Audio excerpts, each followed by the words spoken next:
sería un tema que se debería mirar. Y como si fuera poco, todos sabemos que estos proyectos mineros están poniendo un peso grave en el fenómeno de la revaluación de la economía nacional. Y claro, para los bienes que no son bienes transables, los pocos que no lo son, eso no importa. Pero para los bienes que son transables y tienen que competir en el mercado mundial, o sea, estamos hablando de casi toda la industria, de todo el agro, o de casi todo el agro, pues lo que estamos hablando es que la revaluación está destruyendo la economía. Los está arruinando, quebrándolos con pérdidas de empleo descomunalmente grandes. Entonces, este asunto también se debería introducir en el debate como un costo de estos proyectos, como un costo inmenso de estos proyectos. ¿Cuánto nos cuesta en destrucción de la economía nacional este asunto? Ahora, no son palabras del senador Robledo, lo advirtió el señor Stiglitz cuando estuvo aquí en el Gimnasio Moderno hace unos meses. Dijo, si esa revaluación sigue, van a destruir la economía nacional. Y se está quebrando la industria, el país está literalmente desapareciendo. Y el sector agropecuario del país está literalmente desapareciendo. En ese horror que se está sabiendo del negocio de las flores y todos esos créditos y todo ese escándalo que hay, alguien ha dicho una cosa que está de base y que es cierta: hay un fenómeno de revaluación arruinando esa actividad. Y estos proyectos mineros en nada nos ayudan a controlar ese tipo de fenómenos. Digo dos cosas más y concluyo, porque advertí desde el principio que iba a ser bastante breve. Yo tengo una dificultad, senadores de esta comisión, que todos o casi todos son amigos del gobierno, es que yo en estos proyectos no me hago ilusiones con respecto a la posición del gobierno nacional, ni del Ministerio de Minas, ni del Ministerio de Ambiente. Yo en esto tengo que ser franco. Y no me hago ilusiones, ¿por qué?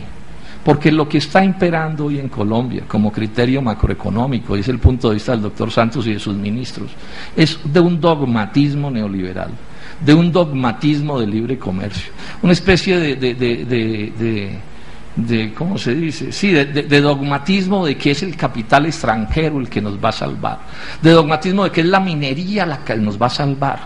Sobre esto hay una obsesión absolutamente absurda, pensando en el interés nacional. Para unos cuantos colombianos no, les va de maravillas, están perfectamente protegidos frente a eso, se mueven platas descomunales aceitando estos proyectos, eso hay que decirlo con toda claridad. Pero esa es la concepción de este gobierno.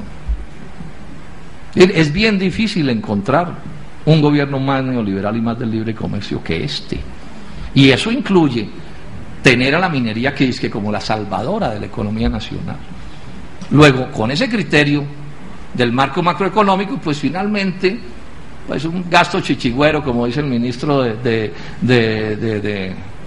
Hacienda, pues no vale la pena, y probablemente tampoco valga la pena el acueducto de una capital de departamento ni nada de eso, porque entonces se daña la estabilidad jurídica, ¿cierto? Se daña la confianza inversionista. ¿Qué dirán en Nueva York y en Londres, que estarán pensando que esos tipos de por allá no permiten pues que el progreso se los traigan los extranjeros, etcétera, etcétera? Ese es el punto en el que estamos, y este es un punto de debate. Ahora, no lo digo yo le cité aquí la otra vez en un asunto parecido al señor León Teicher, que es el presidente del Cerrejón, que nos lo ponen como el ejemplo de las mil maravillas.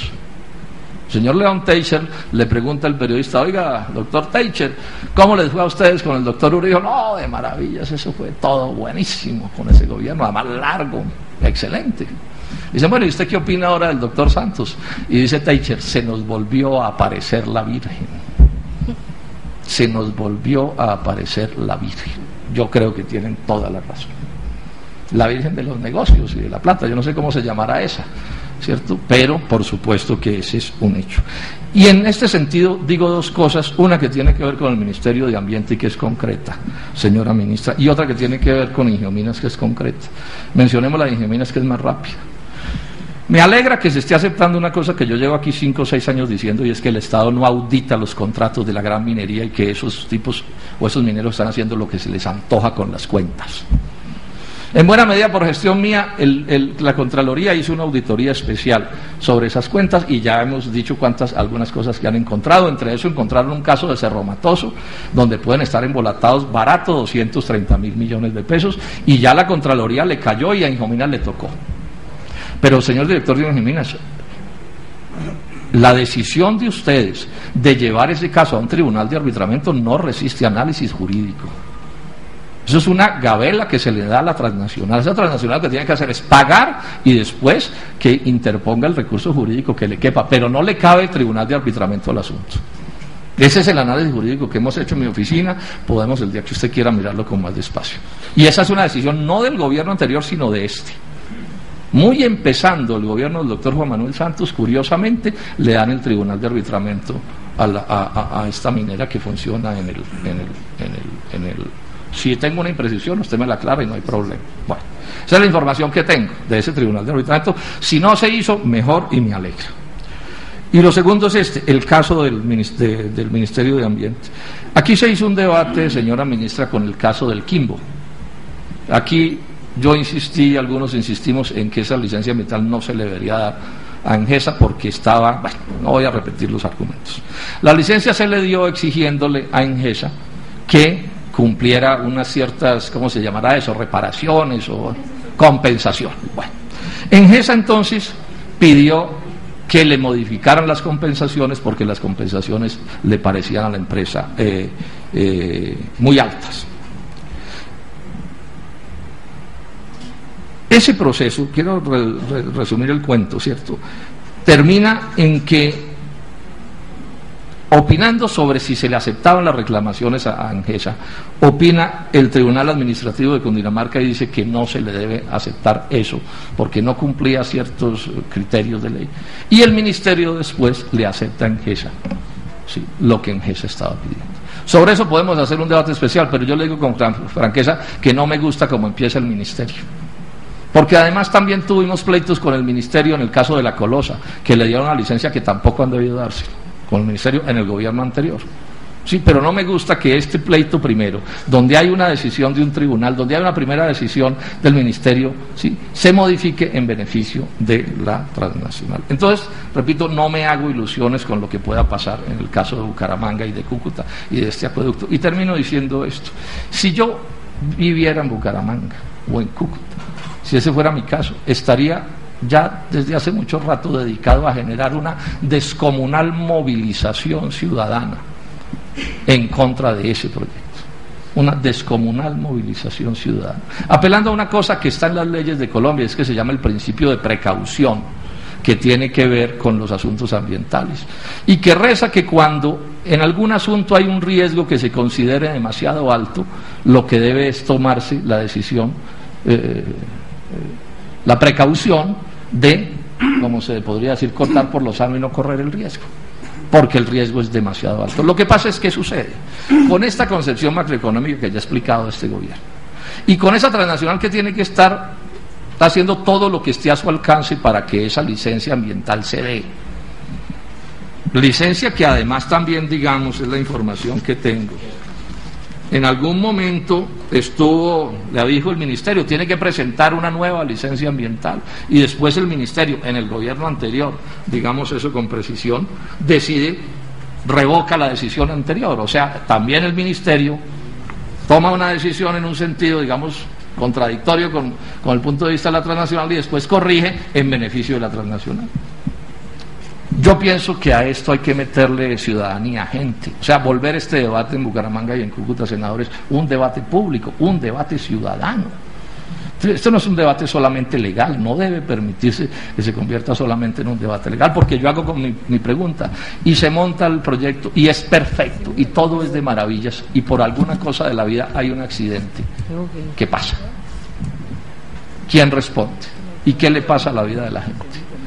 ¿Sí? ¿A qué nivel de riesgo estamos dispuestos a correr? Dicen los estudios de los investigadores gringos que la minería de cielo abierto hay que estudiarla especialmente en zonas de montaña. O sea, en cualquier parte es una minería muy discutible, pero en zonas de montaña estamos hablando de unos niveles de riesgo. Hay que ver las pendientes que acabamos de ver en esas fotos.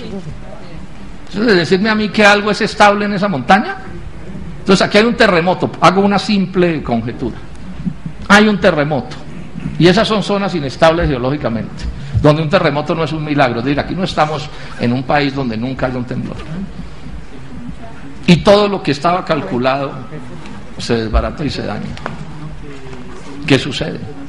Pero entonces yo insisto en una idea, senador Durán, si a esto no se le pone una vigilancia política en el buen sentido de la palabra, altísima. Si no se moviliza a la gente con un criterio de movilización, por supuesto, absolutamente democrático, tranquilo, pero que la gente se apersone del tema, que este deje de ser un debate por allá en las cumbres del Estado, donde sí se mueven muy bien estas transnacionales. Y digo esto último, y es una pregunta que le hago a la Grey Star y a la embajada canadiense y al gobierno del Canadá. Si en esos mapas que nos han mostrado donde aparece el páramo de Santurbán y Bucaramanga y Cúcuta, en vez de estar Bucaramanga y Cúcuta estuvieran Toronto o Ottawa o Montreal, las 3 grandes ciudades canadienses, y fueran esas 3 grandes ciudades canadienses las que tomaran sus acueductos de ahí, de esas montañas, se estaría discutiendo en Canadá la posibilidad de este proyecto, ministra. ¿Se estaría siquiera hablando de eso? ¿Sería eso posible? Pues para no hablar de que si ese páramo estuviera al lado de París o de Nueva York o de Tokio, de cualquier parte, pero le hago la pregunta a los canadienses. ¿Se estaría siquiera discutiendo este asunto? Es decir, estaríamos aquí en este tema. Yo estuve en Bucaramanga, es lo último que digo, invitado por la Sociedad Santanderiana de Ingenieros. Tengo en estos días otra invitación de alguna organización muy importante de Bucaramanga a hablar de este mismo tema. Están aterrados con toda la razón. Ah, sí, pero me acaban de avisar que cancelaron eso. Porque veo que el tema se está discutiendo como si fuera, no, pues sí, de pronto vamos a ver qué pasa. O sea, aquí ya estamos en la posibilidad de que eso se haga. Y yo hago la pregunta, ¿vamos a correr ese riesgo? ¿Y está dónde? Está... Porque se van a ganar una plata los místeres. Porque ese es todo el secreto. Se van a ganar una plata los místeres. Bueno, listo, y se la van a ganar, ¿y qué? Y estos otros asuntos, ¿cómo nos quedan? Pero repito, mi preocupación central. No, porque yo... Sí, no estoy tranquilo con este gobierno en estos asuntos, no lo estoy, tengo que decirlo con toda franqueza y con toda claridad, porque los hechos además, lo que me están diciendo es que en lo económico y en lo social estamos reeditando todos los asuntos, absolutamente todos del gobierno anterior, todos, sin excepción. Mi llamado entonces muy cordial a las gentes de allá, de la zona, que ojos abiertos, senadores. Sí, comparto lo que se ha planteado aquí, y es que ese es un riesgo, sí, que por qué lo tienen que correr las gentes de esa región, solo para que unos místeres se ganen una plata. Muchas gracias, señora presidenta.